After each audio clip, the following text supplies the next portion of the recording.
Hi, my name is Maria Duslis, and I'm currently a master's student at the Alice Institute of CU Boulder, studying creative technologies and design with a focus on game design and development. I hope to make games that have a positive impact on the world and help people heal and grow. Growing up, I had an extensive amount of exposure to art and engineering, and I found myself wanting to find a way to combine these two worlds together. I wanted to create something that used the best sides of creativity and technology to make the world a better place. I just didn't really know how I was going to do that. The answer came to me one day when I was around 10, and I was introduced to the Nintendo 64 console and a game called The Legend of Zelda: Ocarina of Time. Maybe it was the fact that it was one of the first games to use 3D space and graphics, or maybe it was because it was the first true adventure game I had played at the time. It just blew me away that I could interact with a character in the world so deeply and have so much fun at the same time. I felt like a real hero when I played, and I felt empowered when my skills increased and I beat the bosses. The medium of interactivity that games offer is unique to itself when compared to other forms of art. It allows for a person to become part of the story rather than just be a passive audience member. Games was a platform that I had been looking for. I ended up attending Colorado School of Mines as an undergrad, with a focus on math and computer science to learn more about how to build things with computers and code. My first year of college, there was a particular person that I really resonated with when I heard them speak in 2010.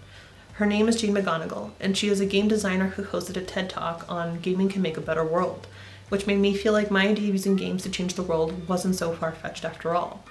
In her speech, she states, "My goal for the next decade is to try to make it as easy to save the world in real life as easy to save the world in online games."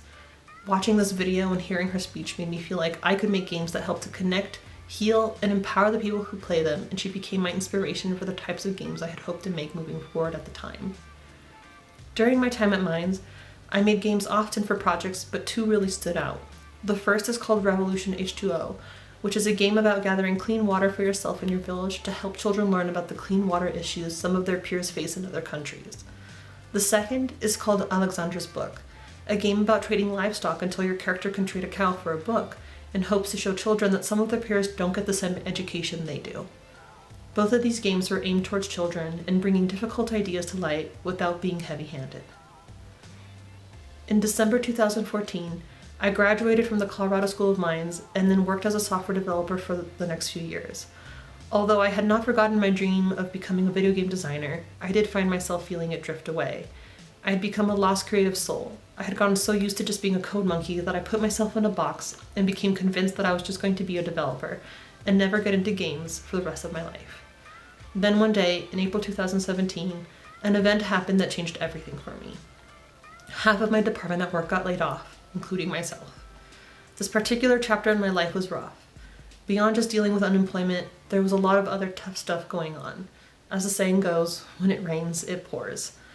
During this phase of my life, I went to go see the August 21st, 2017 solar eclipse in Wyoming.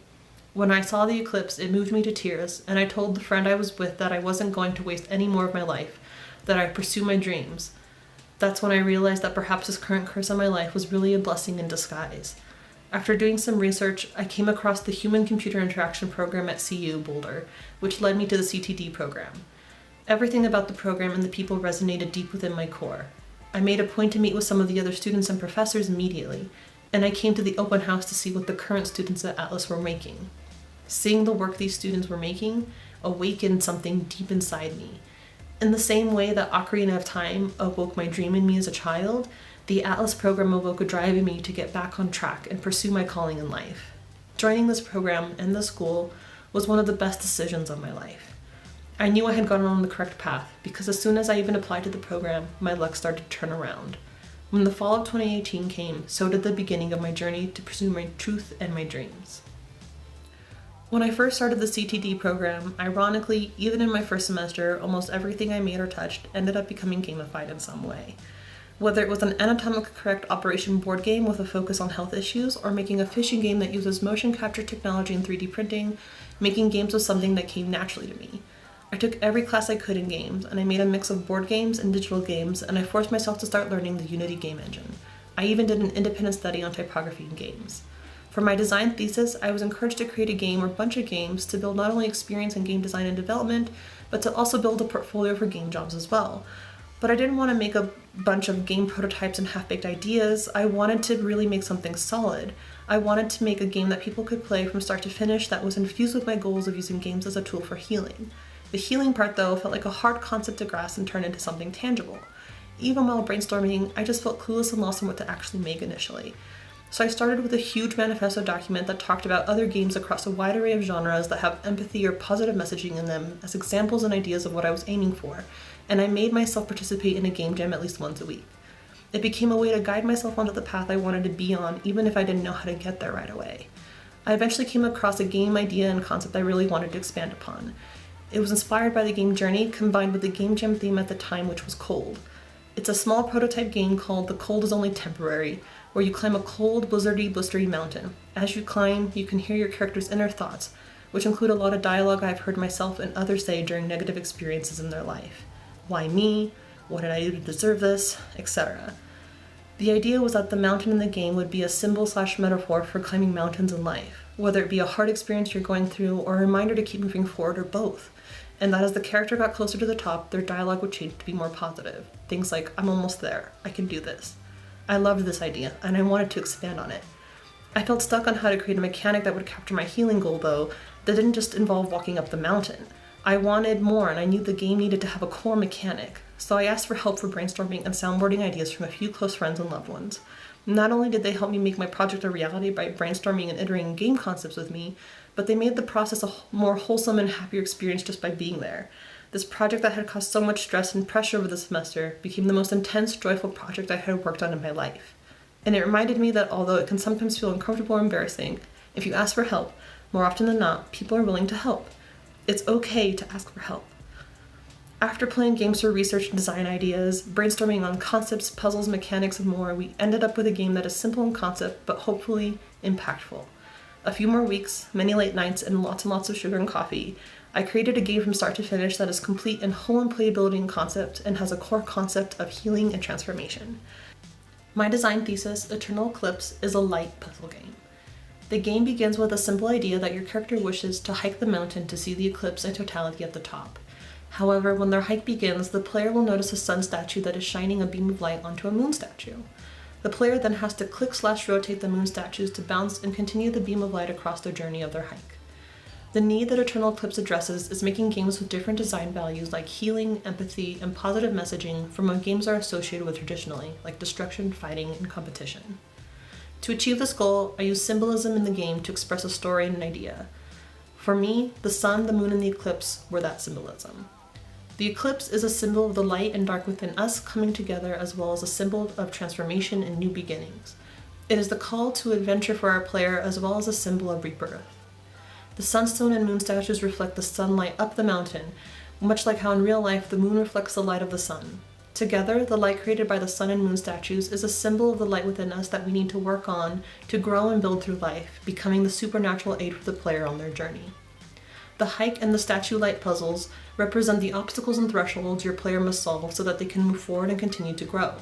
Together, the statues and the light beam create the main mechanic in the game, and the mechanic is the message of the game, which is to show that the light growing within you, even when in dark times, is always there. To make this game a reality in Unity, I had to learn a few technical parts I hadn't dealt with before in game design. Lightweight Render Pipeline in Unity was the first really big one. It is created by Unity, and what it does is that it means you're able to achieve a quick rendering at a high quality without needing to compute shader technology, which can sometimes be hard to work with. Lightweight Render Pipeline uses simplified, physically based lighting and materials, so you can create aesthetically pleasing games without overprocessing the system.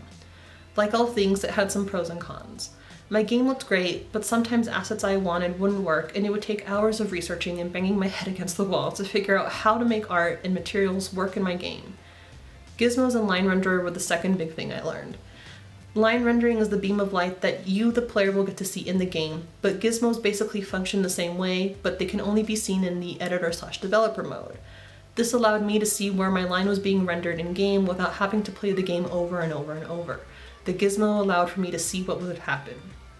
Especially for this part, I watched a lot of YouTube tutorials and asked for my peers' help in debugging and understanding the code better. This part was the trickiest part for me.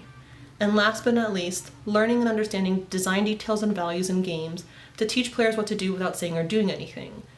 The beams of light tell the player where to move and go in the game. In this way they don't get lost or distracted, but I also never had to tell them explicitly to follow the beam of light. I also created an edit mode with a border for the player to know when they are actively changing a statue or not, so they don't get confused in game. So after this long journey, what happens next? How will I continue to pursue this game design and development dream? Well, regardless of what the future holds, I plan to continue to work on my own game design ideas and work on game jams on my own time. I want to learn more about animation, graphics, and render pipelines. I want to explore making my own assets from scratch and add more sound effects and symbolism into not only this game, but future games. I also have been considering beginning a YouTube game design/development channel.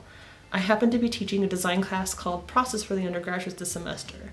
When the COVID-19 situation hit, I used a mix of YouTube videos to replace my lectures while still getting my point across to the students. However, during the week I was to teach game design, I found that even though there was a lot of content on game design, there wasn't anything that properly broke down concepts and ideas the way I wanted to explain them to my students. So I thought it might be something that I could pursue, and that worst case I could perhaps just end up increasing my knowledge in the process.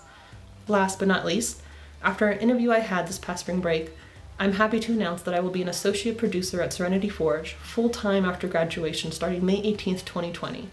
This is perfect because Serenity Forge focuses on creating games with a positive message and impact, just like how I hope to do. Lastly, I wish to say thank you. If it wasn't for this program, for the teachers and faculty who supported us, for the peers we had and the friends we made along the way, I don't think I ever would have gotten this far in my goal in life. The CTD program gave me the structure and knowledge I needed to be able to work on and create my own games or even work for a game company potentially. So thank you from the bottom of my heart to each and every one of you. Thank you.